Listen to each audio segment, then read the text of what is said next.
She thought that it was the right thing to do. Now, the good news is she eventually did get better advice from a friend of hers, a friend named Nyara. Nyara was also 15 years old, just like Aloa. She also went to the same high school as her, and truly, they were like best friends. Now, Nyara didn't meet Lindenburgg until sometime in 2008, which, remember, at that point, they had already been together for about 2 years. And I don't really know why Aloa waited so long to introduce her seemingly best friend to her boyfriend at that point. Again, 2 years, but for whatever reason, there was a delay.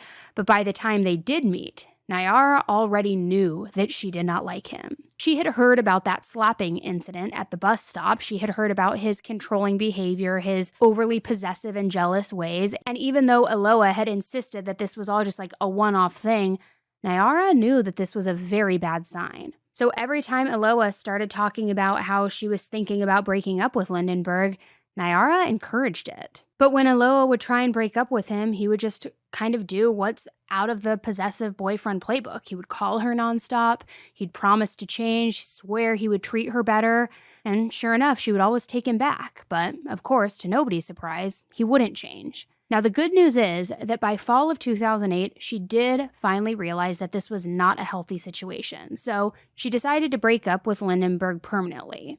He, of course, though, did not take it very well. Just like all the other times that she had tried to end things, he tried to win her back, promising he would change, begging her, please, one more chance.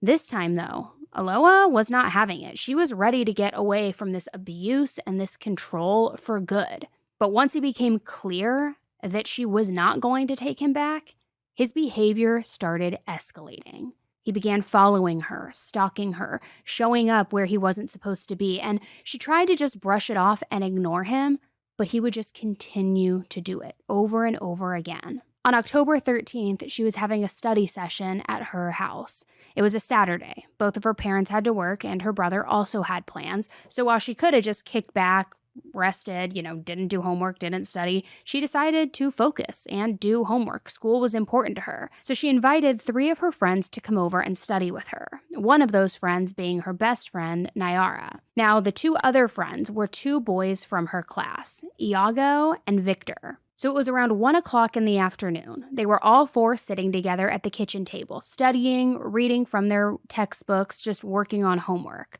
And that is when the front door swung open. It was too early for Aloa's parents or brother to be back home, so everyone was confused. They look up to see who's bursting through the front door, who's coming in. And sure enough, it was Lindenburgg.